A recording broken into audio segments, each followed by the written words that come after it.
Hello and welcome to Let's Playing Today, where we spin the predetermined wheel of random to see what we're doing today. And today, well, as the mat suggests, we're doing something a little bit different today.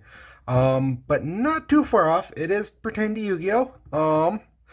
But it's not the Yu-Gi-Oh! We know. It's very close, but it's something else that they're trying to make us all do.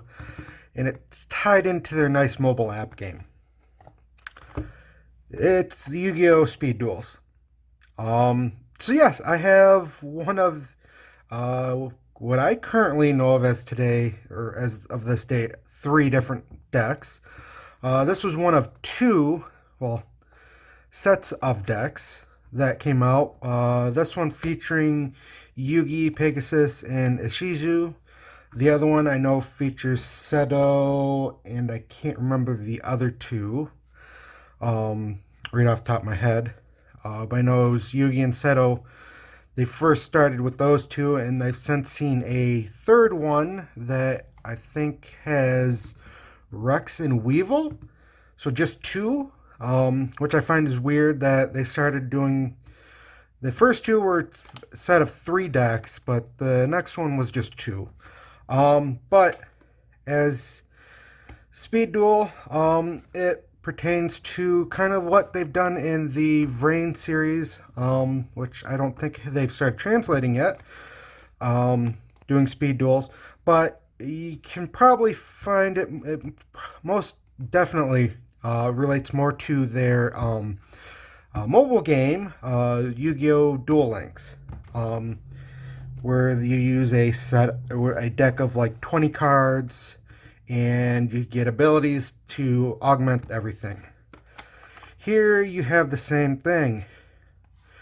You get skill cards for each of the decks that you then will use to do different things. So, and they look like so you have three decks, 60 cards, so each deck will be about 20 cards.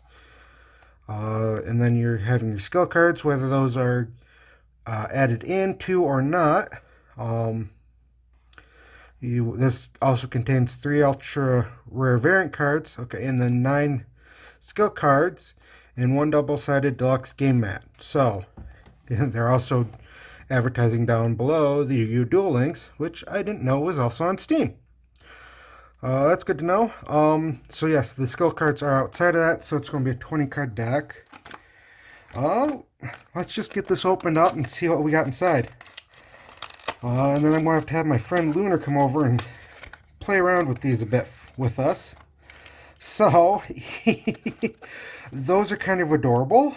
Looks like each deck, I'm going to have to open up the other side because of how they have that set up. You kind of, if you can easily see, that's a bit blurry, but they're kind of blocking off each deck, but each deck comes in their own deck box. And they are sealed in a way that won't make it easy to reclose that, because you have a tearaway piece. Should just kept it simple as a flip top to open. But let's open that up. Because, yeah, they could have easily had left these in there in a way that you could have maintained that a little better. This just is really flimsy, and I'm going to want some glue to glue those up, because I want to keep these decks in that.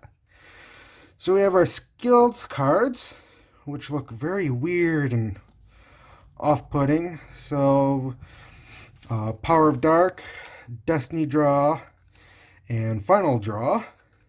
We also have a Dark Magician, Feral Imp, Rogue Doll ×2, Dark Magician Girl, Legion the Fiend Jester ×2, the Stern Magician, Double Kustan, Blue Dragon Summoner, Thousand Knives, Sage Stone, Dark Magic Attack, Ryoku, Tribute Doll, Wonder Wand, Light Force Sword, Magician Circle, Magic Jammer, and 7 Tools of the Bandit. So this is Yugi's deck. pretty light. Let's check out Ishizu's deck. I don't like doing that. These boxes would have been nice just to have kept as they are. That's interesting to note that the backs flip this card over when you activate the skill. So you have Presence, Gravekeeper's Lot, and Millennium Necklace. And you have Gravekeeper's Curse, Gravekeeper's Spear Soldier times 2, Gravekeeper's Vassal, Gravekeeper's Chief, Gravekeeper's Cannon Holder, Gravekeeper's Assailant times 2, Gravekeeper's Priestess times 2, Gravekeeper's Recruiter, Gravekeeper's Shaman, Gravekeeper's Oracle, a Cat of Ill Omen, Gravekeeper's Steel, Hidden Temple of Necro Valley, Sebek's Blessing, Blast Held by Tribute, Rite of Spirit, the Eye of Truth. So they've captured each of these characters' decks pretty well and shrunk it down to compact form. I don't like doing that.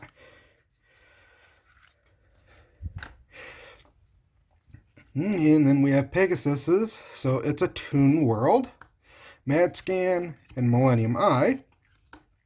And we start off with Rogue Doll, Toon Alligator times 2, Parrot Dragon, Dark Rabbit, Toon Masked Sorcerer times 2, Toon Mermaid, Toon Summon Skull, and Relinquished, Black Illusion Ritual, Toon Table of Contents, Toon Rollback, Toon World times 2, Yami, Sword of Deep Seating, Toon Defense, Jar of Greed, and Wild Tornado.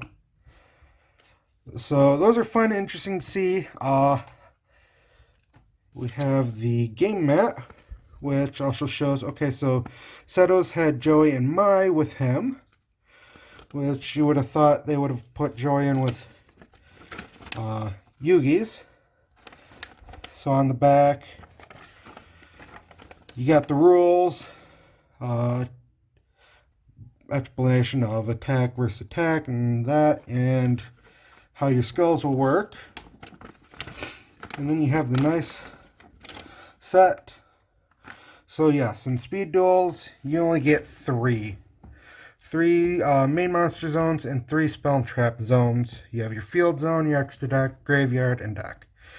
And they kind of overshot this and could have brought that in and just kept this simple to only needing this much space. But they had to make it just as lengthy as a normal one. And then we have our variant cards, which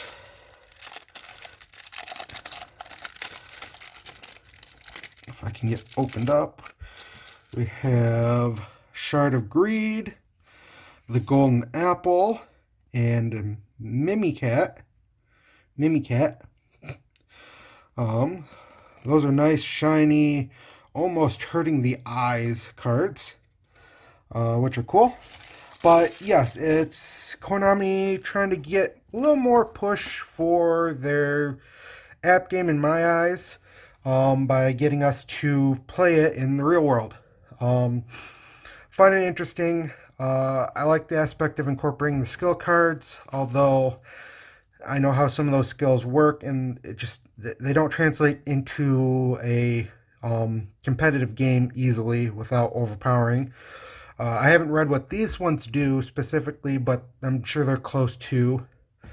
And I just noticed, that is visible. You can see the watermarking Speed Duel in the text box.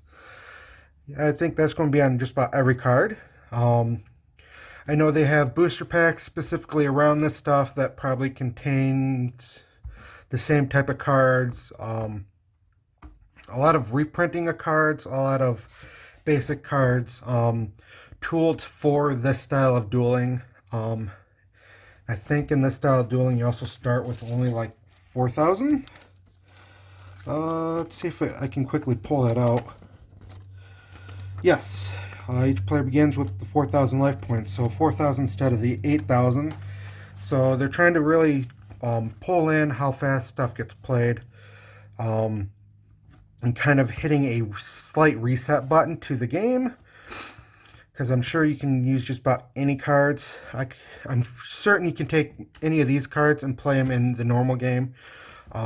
Some cards from the old game aren't going to be easily playable in the way the speed duels are, in the ruling of speed duels. But I have fun on the app game. I didn't necessarily need this, but this is something fun that we can all joke around about. And I love these boxes. Fix this. I don't want to have to ruin the boxes each time I want to play with them. So, I guess until next time, as I said, I have the Seto set that I'll be doing in the future. I'm not sure when. Let's also pass off some codes for the Pokemon trading card game online. So I'll go ahead and insert these codes. Get yourself a booster pack. Let me know in the comments down below what you get. And let me know your thoughts on them releasing speed duels. I really am interested to hear if you're really happy that they did this, you're curious as to why they did this, or you're just thinking they're trying to make a quick and easy dollar off of this. The fact that they put out a new set of decks and are doing the booster packs make me think that they're trying to make this stick a little bit. So if I see some more of those decks, I'll probably pick them up. And if they do release more decks outside of just the original series of Yu-Gi-Oh, then I think this might have some staying power, which, for better or for worse, we'll have to see about that in future. So, I guess, until next time, I'll see you guys later. Bye.